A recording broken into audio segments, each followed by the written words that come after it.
Welcome, welcome, welcome. This is Canada Startup, along with Lead Pedal Radio and in collaboration with Continual Shift. We meet on Tuesday evenings at 6:30. Hello, Bill Wilson. How are you today? Doing well, thanks, Dave. Fantastic. Looking forward to another good Tuesday evening. All right. Well, we usually talk about financial literacy, men's mental wellness, and also social entrepreneurship. And today we have a special guest to discuss about crypto, the crypto market, the updates on the crypto market. Bill, what's been your experience so far in crypto? I just dabbled, sort of put my baby toe in the water. I got an ETF on the stock exchange. It's BTCC.TO, and that was where I felt most comfortable with for risk factor. I guess one of the main things, just being comfortable with how much I could afford to lose, and that felt like the safest bet. So I went with a fund as opposed to directly into the crypto world. And so in today's discussion, we want to look at 5 different ways that you can either trade, invest, or get started with crypto. And the first one we wanted to share was an exchange-traded fund. In fact, one of the first exchange-traded funds with crypto. And its ticker is BTCC.TO. You can type that into Yahoo Finance, and you can see the financial details about it, the details, the summary, and also what we got here is the 52-week range, which is 597 to 1346, and it's currently trading at 784. And Justin, do you have any insights about BTC from your perspective? BTC, Bitcoin? No, sorry, BTCC, the exchange traded fund. Again, I think I'm a bit more of a purist. I like to have the Bitcoin in a wallet. I think there are a couple more things that you can do with it, but it is great. It's great to see a lot more ETFs definitely popping up. BTCC. And then, you've had all the different, I think Grayscale is the one who kicked it off with their fund initially. And this whole sort of normalizing cryptocurrency ETFs, I think is great. A lot of, Bitcoin was first, hopefully soon there'll be Ethereum, and then maybe you'll get, a whole bunch of new things. For me, one of the cool things is Wealth Simple, right? I think we've talked about it a couple of times on the show. Up until a couple of weeks ago, you could only trade Bitcoin and ETH, but they added 16 cryptocurrencies, if I'm not mistaken. And that, I think for a lot of people, most of a vast majority of those will not be ones that they would have heard of before. So, this sort of gradual shift into the mainstream that we've been talking about for almost the last year now is really again gaining footing, even though Bitcoin's price is sort of, in this limbo right now. Well, that's one of the things that our channel is really about, the financial literacy. And when Bill first got interested in BTC, again, the sticker price of $30,000, $40,000, $50,000 for one coin was, again, it's not going to be creating attraction yet. Now we do have the ETFs, Graystroke you talked about, the Canadian BTCC, which is an exchange-traded fund. It allows people to have a little bite. You can buy one for $7.84, and you can get involved in crypto that way. And as Bill said, get your foot a little bit wet. And so I guess the disclaimer of today's session is this is not financial advice. It's for education only. Hopefully, we'll be talking about topics in the whole crypto world that might be of interest to you. If you do have any questions, feel free to type in a question. We're going to be posting this also on YouTube. Please come check out our YouTube channel, Continual Shift, and feel free to add a comment or subscribe there. So, Justin, you talked about Bitcoin. I guess this started the whole movement. In the last 52 weeks, we've had a range between $9,855 US dollars to $64,859. It's currently at 38,000, and there's been a heck of a lot of volatility in the last month. What's been your view of what's been going on with Bitcoin over the last month, particularly in the last week, where we saw it go up, I believe, about 15 to 18% in the last week?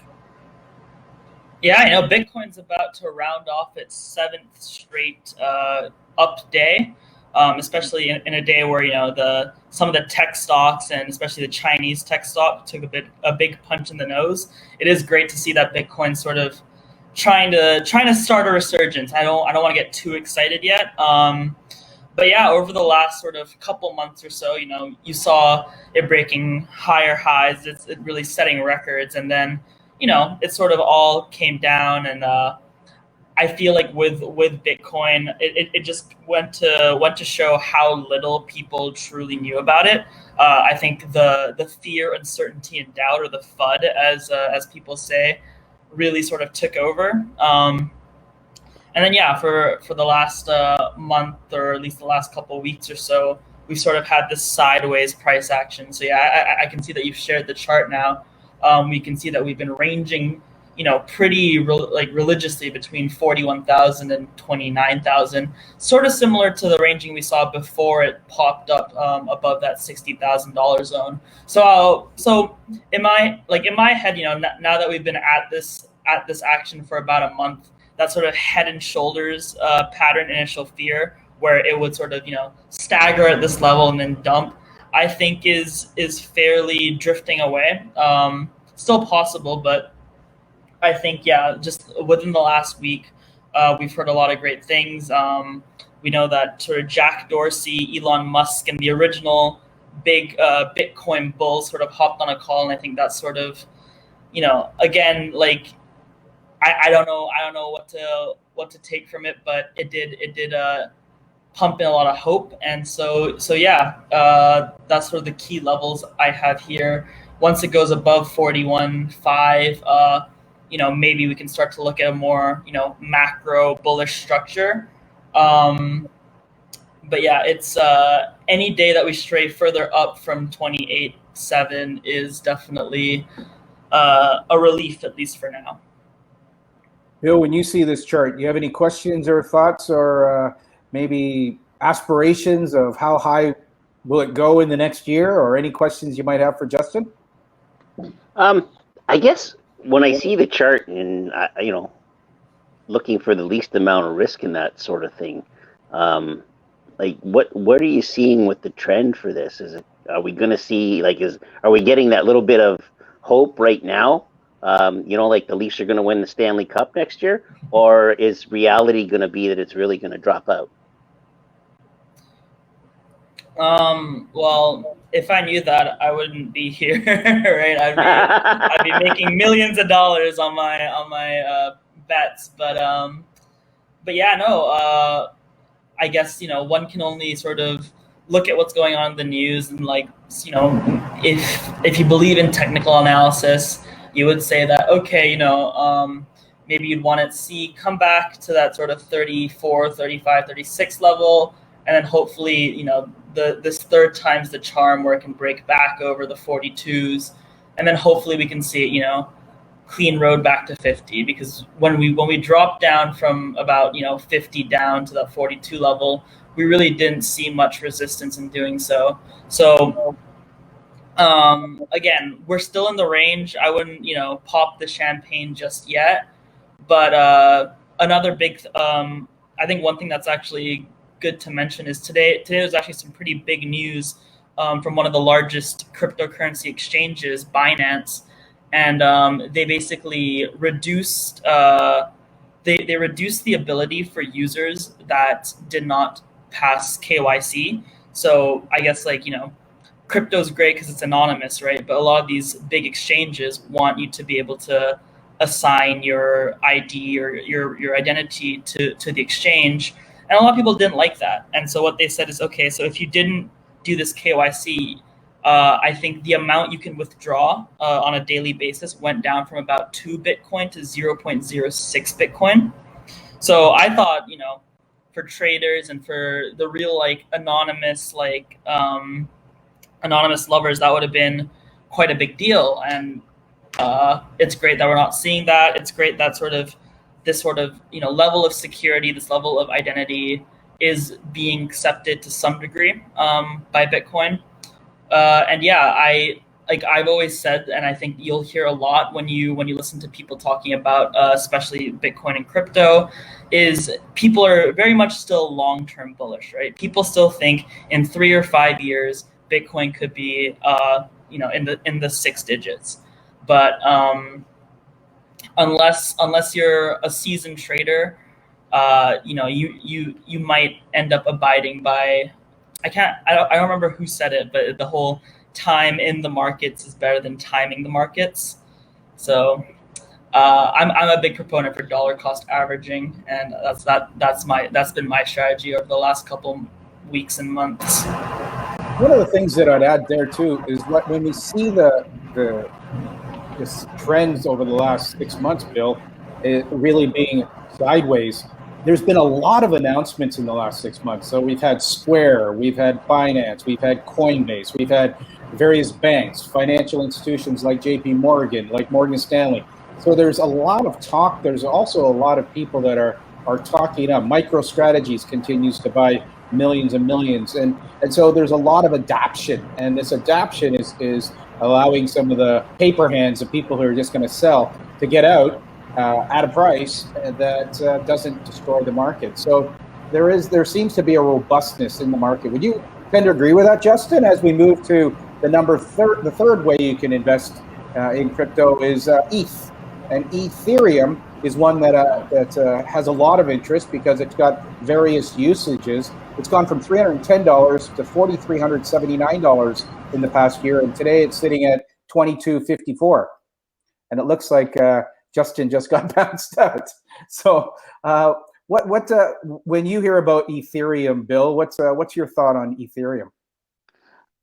The little bit of research I've done on that one, it seems like there's a lot of things that can be done with it. Being able to do everything from games to auctions to it just seems every time you turn around, there's a new thing. Now, actually, this one, I just saw an article, and I haven't read the whole thing, about Shopify being able to allow their customers to do NFTs through their websites. So I know Ethereum and NFT, that seems to go hand in hand right there. So I guess it's another big player that's sort of getting into the game. I wonder what kind of effect we're going to see.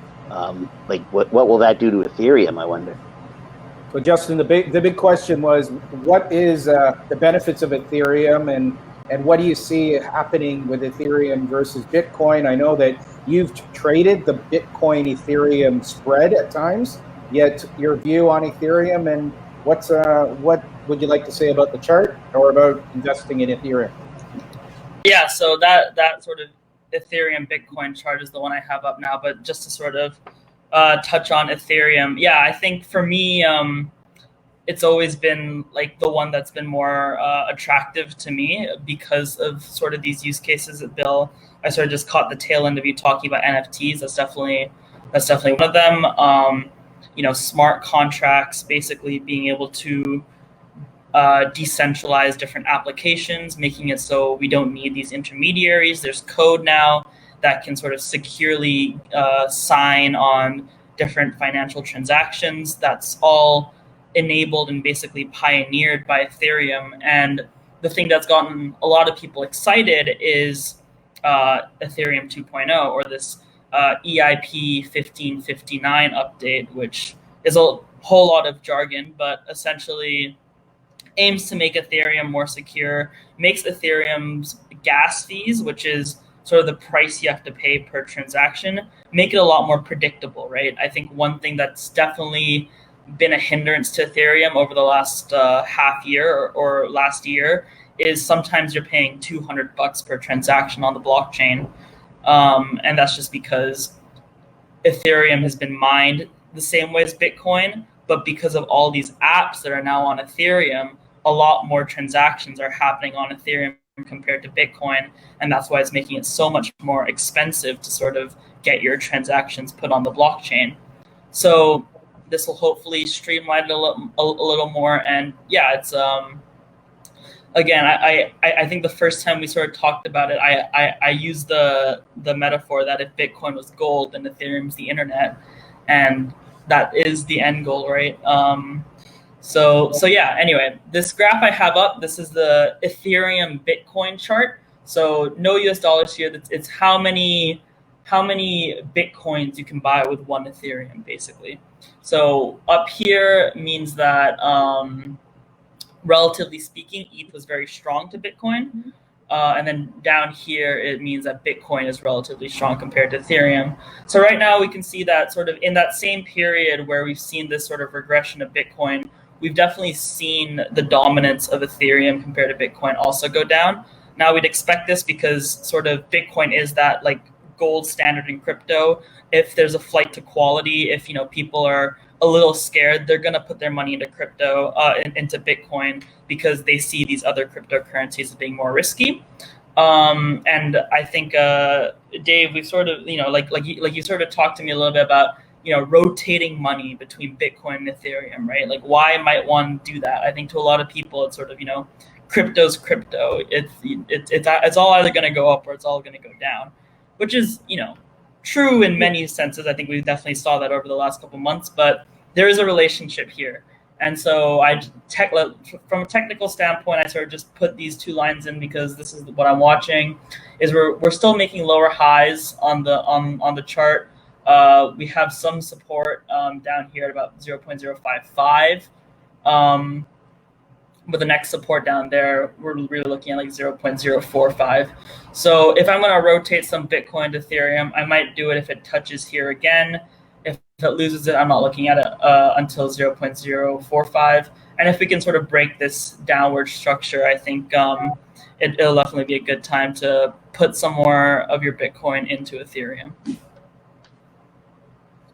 I put most of my Bitcoin into the Ethereum. I tend to feel that Ethereum has a little bit more leverage, and probably, I guess, at the price it's a double right now seems to be very possible.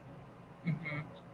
Yeah, I think my main argument for Bitcoin has been like, if this sort of bull market has really been driven by institutional interest in cryptocurrencies, I do think, like, all institutions basically, if they're going to go into crypto, they're going to start with Bitcoin, right? Like that's the goal, that's the benchmark, per se. So I do think Bitcoin will lead a lot of the charge. I think once Elon Musk wants to explore, different use cases and like the dApps and really integrate it into his company, and maybe you'll have companies like PayPal and Square try to use these smart contracts as part of their business. Then I think Ethereum will really, maybe even start to try to eclipse Bitcoin.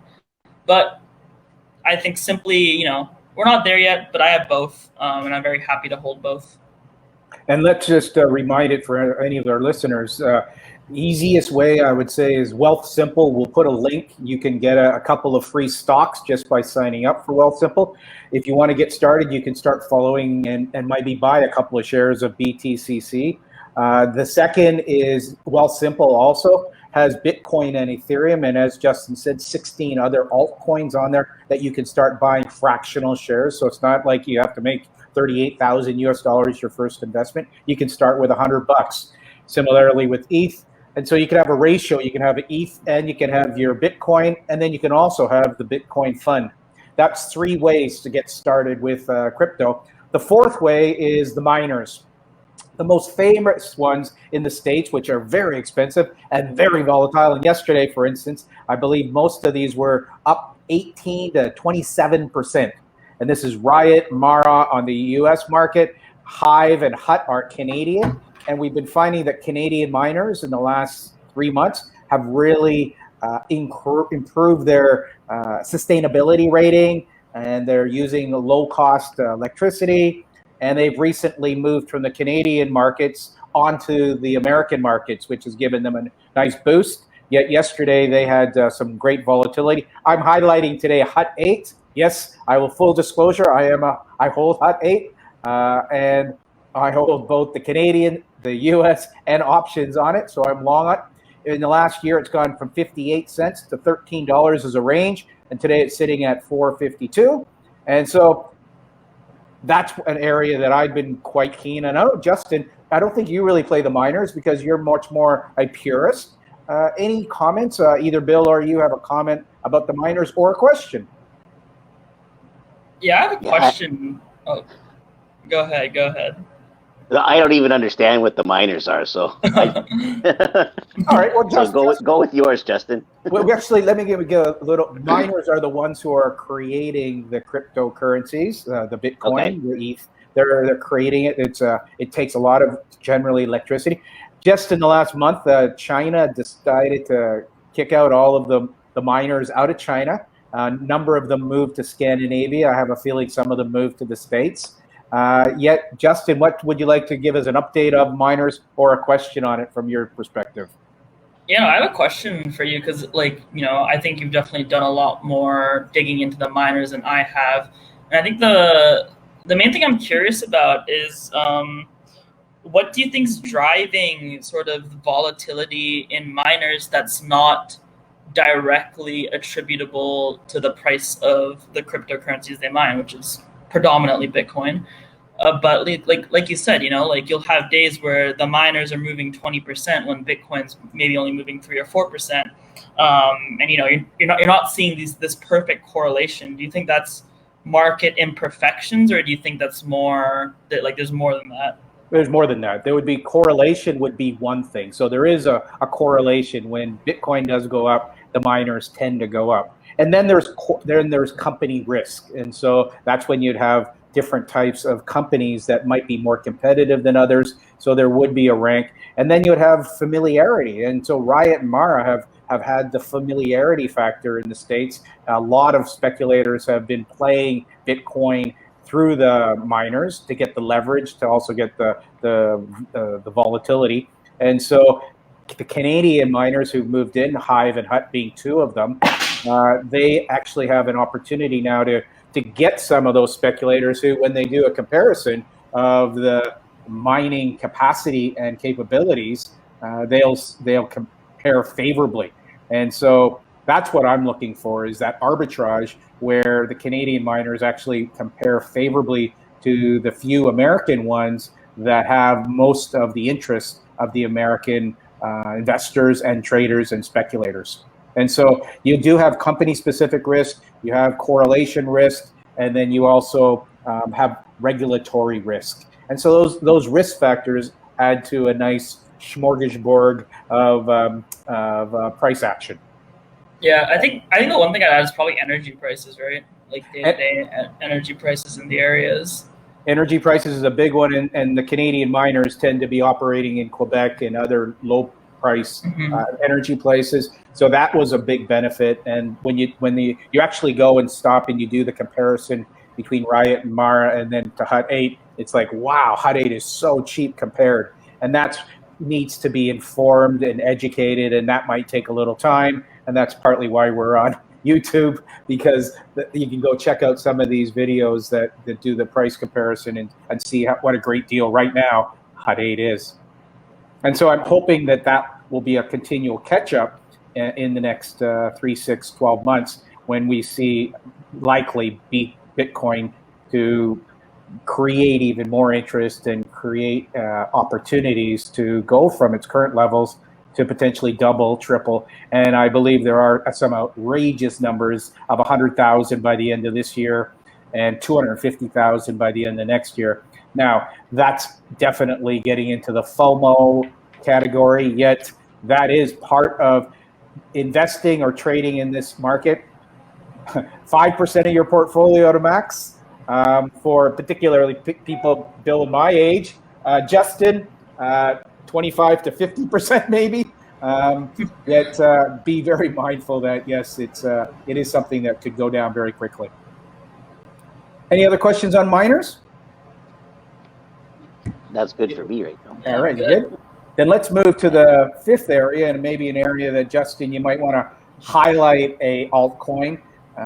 There's also a lot of news about some of the coins that are converting into US dollars to use for commercial transactions, which are under the microscope right now of the Securities Exchange Commission, adding volatility to the marketplace. yet that volatility will be something that does create interest and attention. And it's like public relations. And these are the types of things that if you're in the markets, you actually want this to happen because it spins arguments, discussions, risks and mitigations and opportunities, threats and crises. So these are all things that people who are in the crypto market actually enjoy because that's a big part of the market. Altcoin, you got talking Dogecoin. That's the one that was created as a joke, yet Elon Musk still likes to talk about it. Is there one or two altcoins that you would like to highlight today, Justin? Yeah, I think first of all, let's you know, because I really want to zoom in on like a certain subset of altcoins, but you know, I do think it's important to define what altcoins are, which is really just any coins that are not really, you know, they're not Bitcoin. Maybe people don't consider ETH an altcoin anymore, but you know, Bitcoin's been the mainstay for so long that, you know, we sort of define this subset of altcoins to mean anything that's not Bitcoin. So within that, you know, you'll have thousands of cryptocurrencies all trying to do different things. So my dad mentioned stable coins, right? So those are like the coins that claim to peg themselves to the US dollar usually. And so the regulatory scrutiny there is that, you know, the government, you know, investigates and doesn't believe that these stable coins actually have the cash reserves to validate them, you know, publishing themselves as a one-to-one US dollar backed cryptocurrency. But yeah, anyway, now that that's that, I'd love to talk about some decentralized finance coins. This is my subset of alts that I think I've really sort of, you know, dove into and have been enjoying researching. So decentralized finance, or DeFi, is I think like has been like the poster child of altcoins for the last year. You know, it's trying to basically remove banks and remove the traditional intermediaries from a lot of different financial services, and really allows the users to sort of reap the related rewards.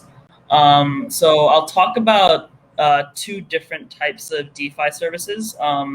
The first one I'll talk about will be staking, and the token I will use to describe that is Pancake Swap. Hold on, I'm just trying to pull up the article I wrote actually, because maybe that'll help to guide my my discussion. But basically, there's been a whole slew of different staking coins, you know, that essentially enable you to help mine new coins, and then when you do mine new coins, you get a piece of the pie, right? So previously we talked about all these miners, the Mara, the Hut-8s. There's a different sort of mining system in which by holding these coins, you essentially become a miniature Mara or Hut-8.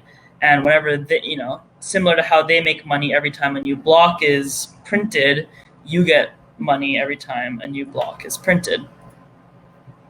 So I really like Pancake. It's on the Binance Smart Chain, so it's not on Ethereum, but essentially you can stake it and get 100% APY. I think it might be at 99 now, but yeah, essentially I wrote this article if anyone's interested to sort of learn more.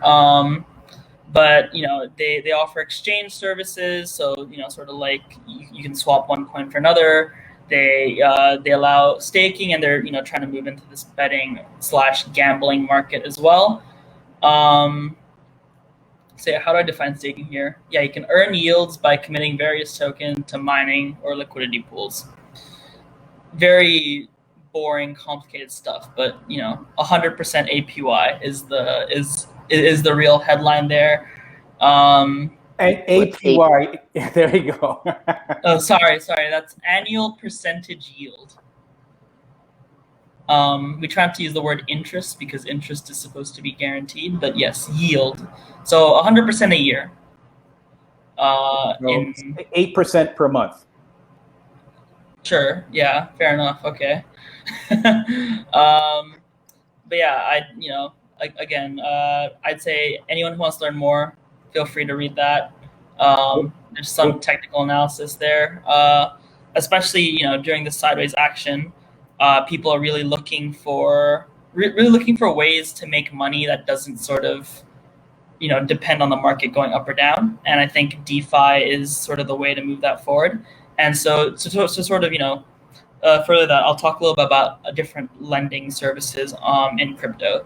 So this isn't a coin, but something I'm using right now is a website called BlockFi. So that's BLOCKFI. And that essentially, among other services, it lets you sort of put in crypto, and then they'll lend out that crypto, and then you get a percentage as sort of interest from the borrowers. So this is good because it lets you sort of take your traditional cryptos like your Bitcoin, your ETH, or even your stable coins, and it'll give you a percentage yield. This one we're looking more at like 4 to 8%, but it lets you hold your Bitcoin and lets you grow your Bitcoin position passively, and yeah, so that's another one I thought would be good to talk about. I especially want to highlight that you can do it with stable coins. It's essentially a very much market neutral way of leveraging crypto products, right? You can turn some USD into USDT or USDC, put it into these these lending pools, and then you'll get like 10 to 12% on your US dollar. So I think that's a little more palatable because that's essentially what you do when you put your money into a savings account, right, at a bank. Except Royal Bank's giving you 0.05%, and BlockFi is giving you 10 to 12%. So is that a year, or is that? Yeah, that's per year. Is it dependent on the coin? Yeah, so stable coins like USD backed coins will give you more. I'm not completely sure about how the fine print of that works, but yeah, you'll get about 4.5% for Bitcoin and ETH. You'll get about 10% for USDT or DAI. So this is the big difference, is that if we're using Wealthsimple and we buy our BTCC, or we buy Bitcoin, or we buy ETH, or we buy any of the altcoins, it's held by them. They're the custodian. So what you're saying is you have to go onto another platform to do the transaction, to buy it, and then you can stake it. Would that be accurate? That's exactly right. And yeah, so the way I see it is, when you set up your Wealthsimple account, you're basically doing as much KYC nowadays as you would. KYC, just for everyone, is know your client. Oh, sorry. Yeah. I thought I mentioned that a little earlier, but yeah, it's like verify your ID, make sure that you are who you say you are. You're doing the same amount of that for Wealthsimple as you would for a crypto exchange, right? But a crypto exchange, like BitBuy if you're in Canada, Binance, Coinbase maybe, I don't know, I haven't used Coinbase, but they'll let you send around these coins that Wealthsimple doesn't currently offer. And then that allows you to then now you can move your Bitcoin to a BlockFi or a crypto.com, and now you can earn again 4.5%, which if you're an investor really trying to maximize your crypto version of Sharp ratio, that extra 4.5% at a relatively low risk is pretty meaningful, especially if Bitcoin was to close out the year at 36K, then you might want that a little boost. I know that right now Bitcoin's moving 4.5% every day, and it doesn't it's like, okay, like why would I give up 1 day's worth of profit for all this hassle? Well, in the long run, that's the argument, right? And like, why do you have money in a high yield savings account? It's because in the long run you're hoping that compounds, and these services pay out in Bitcoin, so you don't even have to convert it again. So yeah, definitely would recommend that. Great. Do you have any particular investments that you're aware of right now that gives good returns on any types of cryptocurrency? Is there something you might want to share that people can do? they've got an extra 5 or 10 grand. They want to put it into ETH, and then they would love to put it into a platform that they can get a decent return. Is there anything that you're familiar with? Is this example, the BlockFi example, the best one that you're aware of right now?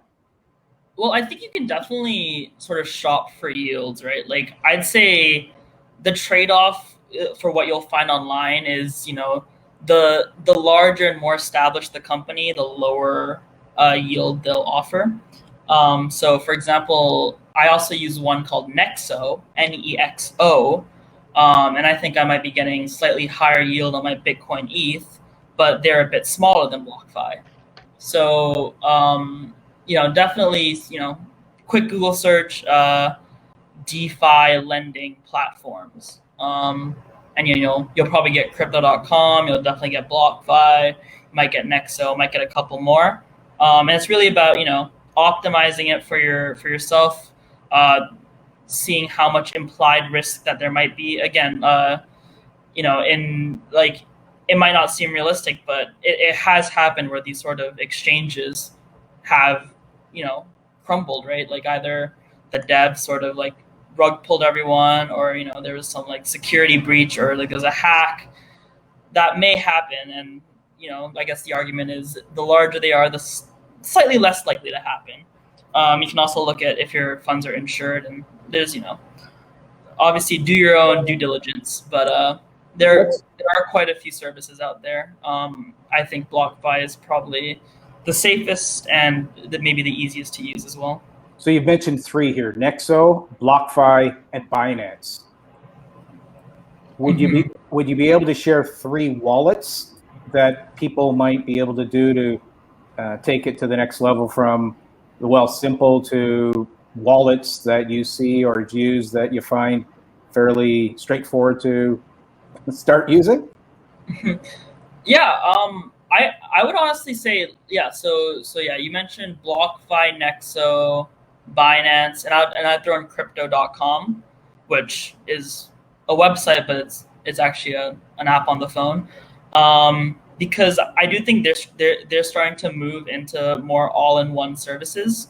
So I know that on some of them you can, put in your debit card information and then just send the money over, and you can do it all that way, and then you can start lending. But yeah, like so you mentioned wallets. So wallets are, the primary form of custody if you don't want anyone else to be able to tamper with your funds, right? All these other ones still require some sort of trust. You do have to trust Binance, you do have to trust BlockFi, and you do have to trust Wealthsimple. But a wallet, software, either on the computer or an actual sort of hardware wallet, does, essentially, if you have the private key, you're the only one who will be able to determine your funds.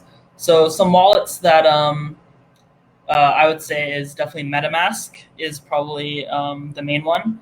Trust Wallet, I believe, is another. And then if you're looking for a hardware wallet, maybe you want to put it in a safe, and that's utmost security, is you put it on a little hard drive and you put it in the safe in your house or under your mattress, and then no one can ever get to it. I know there's one called Ledger Nano. So yeah, I hope that helps. It does. Thank you very much. Bill, any questions or any thoughts on, we've gone through different wallets, we've gone through a couple of different staking opportunities where you can get a return on your crypto. That's all under the umbrella of decentralized finance, or DeFi. Is there anything you wanted to add to that, Justin, or any question that you might have, Bill?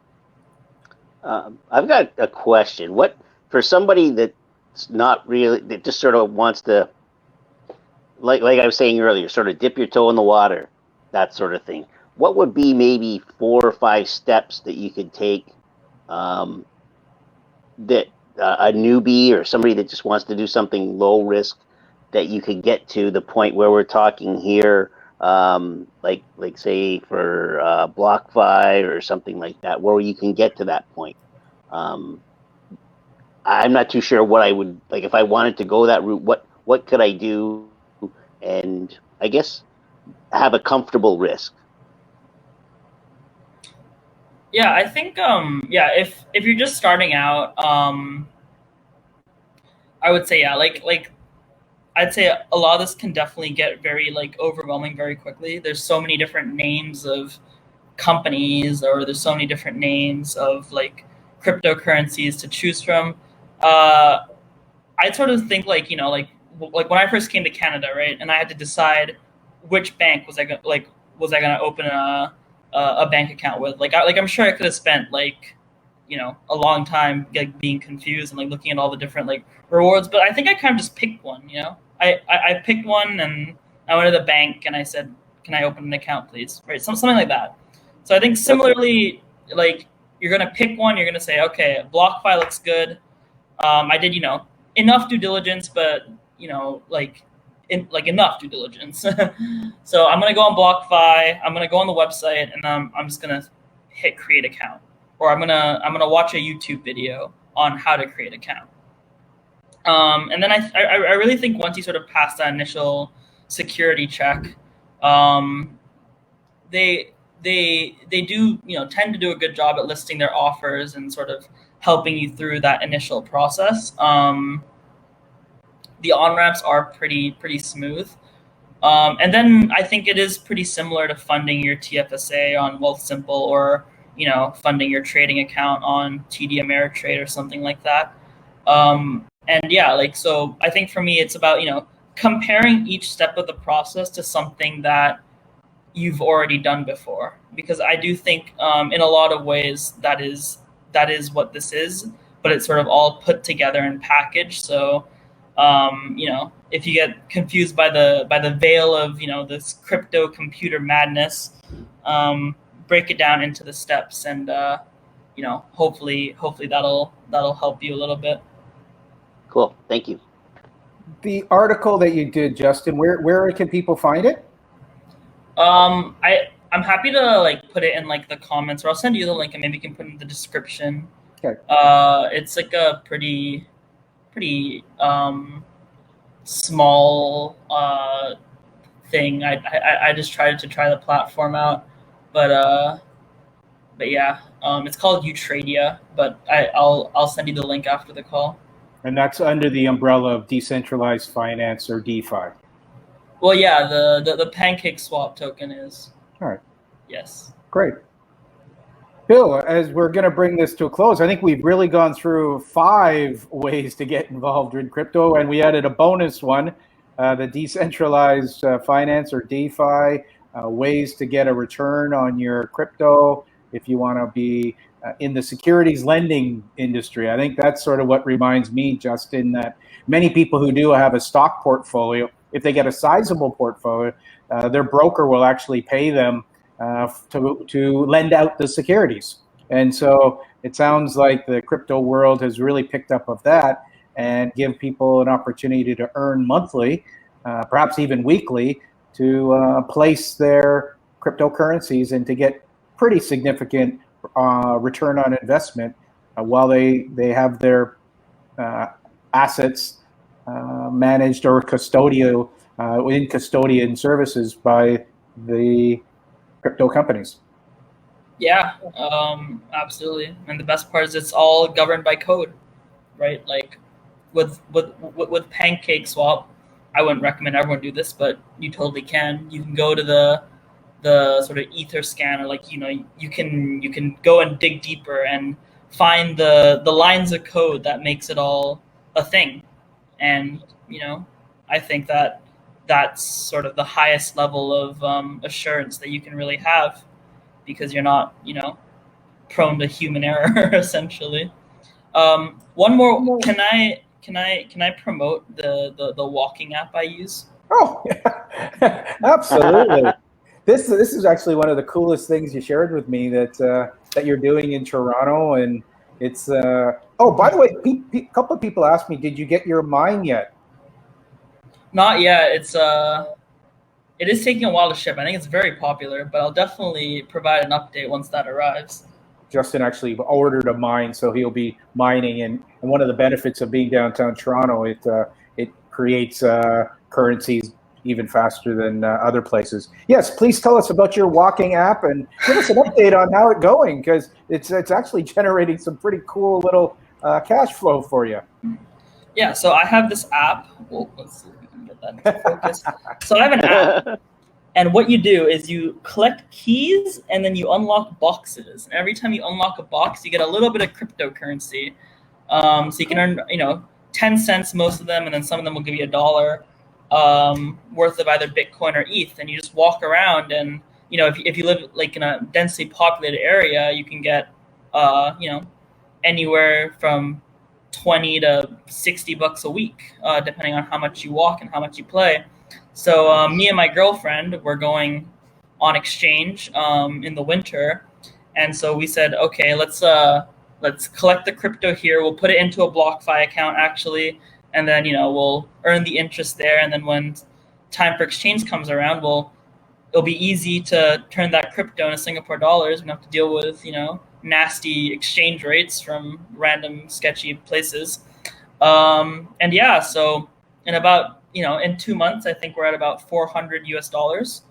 And that's just from going on nightly walks, or sometimes we'll go on a little more walks. So yeah, even if you have an incentive just to get out of the house more and just walking, biking, if you're really good, but I'd say if you're good at biking and you're not going to fall while you have your phone open, then yes. Yeah, so the app's called COINHUNTWORLD. Anyone feel free to reach out to me to learn more. I'll give you my promo code. But it's in beta right now, and it's great. I'd recommend it to anyone. I'll add a link. You can send me your link, and I'll add it to the comment section, and they can reach out and they can talk to you a little bit about it. Maybe we'll do a follow-up on it. And congratulations. I love that. You're doing some exercise, you're experimenting with some new apps, you're giving the app providers some feedback, and it's something that is relatively new to Toronto. It's all around North America, is that right? Yeah. Anywhere in Canada and the US. They're planning to expand to Europe, but yeah, it's a very new app. We're talking probably less than 10,000 active users. I wanted to make sure it was all good, which for the most, yeah, like it is. You only provide your email, so pretty good, and then you get weekly payouts. So even if the app decides to explode next week, I'll only lose 6 days worth of walking. So yeah. Very nice. Fantastic. Congratulations. It's another part of your world of crypto. Bill, I think that's one of the things that is very relevant, is that if you really get into things that you like, you find all different ways to become well briefed in the lingo and the practical and the wealth creation component of it. So thank you very, very much, Justin. Bill, any last questions, thoughts, or ideas that you might want to take away from today to move forward in your financial literacy and your social entrepreneur journey? Well, I'm definitely curious about the app. Definitely want to get out of the house and get walking some more. And if you can do that and help get into the crypto world, I'm very interested in that. The other one I'm interested in is the pancake swap, and that, there's so many things from this week. This was awesome. Thanks, Justin. There's just so many things to do. The pancake swap, looking how to get the what did you call it? Yeah, so the staking coins and getting the interest and that sort of thing. Very interested in all that stuff. So yeah, it's going to be fun over the next little while trying to learn all this stuff and starting to play. Very good. So we'll put that link also in for the article on the token pancake swap with Binance. Justin, any last words as we bring the session to a close? No, it was great. Thanks, guys, for hopping on it, hopping on the call. I'm sure we'll have another update, hopefully within the next month, because I'm sure the prices will move and the sentiments will change, and we'll have to, pick up all the pieces, all the hate comments being like, you told me to buy Bitcoin and now it's down $4,000. What am I gonna do?